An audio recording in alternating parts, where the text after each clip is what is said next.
Մասիսում շինարարական աշխատանքներ կատարելիս աշխատակիցը բետոնե ծածկի տակ է մնացել, զոհվել։ Ով է իրական մեղավորը։ Արդյոք պահպանվել են բոլոր աշխատանքային կանոնները եւ առհասարակ որտեղ է սկսվում ու ավարտվում անվտանգությունը շինարարական գոտում։ Աշխատանքային օրենսդրությունը հստակ նշում է, որ գործատուն է պարտավոր ապահովել առողջ եւ անվտանգ աշխատանքային պայմաններ եւ միջավայր, սակայն տարեց տարի մենք ավելի շատ մահվան ելքով դժբախտ պատահարներ ենք ունենում շինարարության ոլորտում։ Ցանկացած դժբախտ պատահար շինհրապարակում մասնագետների պնդմամբ որոշակիորեն կապված է գործատուի մեղավորության հետ, քանի որ հենց իր վրա է դրված պարտավորությունը եւ ամենևին էլ արդարացում չէ, երբ աշխատակիցը պարզապես չի պահպանել անվտանգության կանոնները։ Այսինքն այդ տարբեր բաղադրիչներ են, որոնք ամեն մեկը իր տեղում պիտի ուղղվի, վերահսկվի, ճիշտ լիազորություններ տրվեն աշխատանքի տեսուչին, ճիշտ լիազորություն տրվի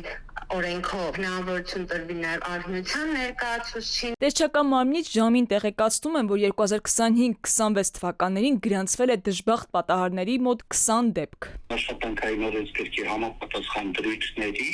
կազմակերպությունում աշխատողների առողջության պահպանման անվտանգության ապահովման պարտականությունը դա գործատուին է։ Մասնավորապես շինարարական հրապարակներում պետք է շինարարություն իրականացնող կազմակերպությունը։ Պետական ստուգումների դեպքում փորձագետի պնդմամբ շինհրապարակում նախապես իմանում է սպասվող ստուգումների մասին, բայց այդ շինկազմակերպությունների աշխատակիցները հաճախ գրանցված չեն լինում արհմիություններում ու համապատասխան մասնագետները չեն կարողանում մուտք գործել շինհրապարակ ու իրականացնել վերահսկողություն։ Կառուցապատողների հայկական ասոցիացիայի նախագահի կարծիքով էլ դժբախտ պատահարների հիմնական պատճառը անզգուշությունն է, որի պատասխանատվությունը կրում է կապալառու ընկերությունը։ Օրինակ, ամրակապումը բանվորական անձնակազմը բարության վրա աշխատանք կատարող ֆիզիկական անձը պետք է իրականացնել, պատշաճ չեն իրականացնում։ Մյուս դեպքում պայմանական արտահալվածքի հետ կապված ինչ-որ բան պատշաճ չեն իրականացնում, այսինքն անվտանգության միջոցառումները տեղ-տեղ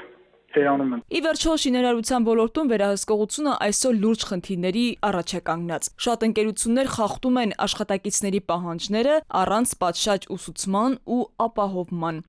Քնարիկ Պետրոսյան, ժամը լրատվական։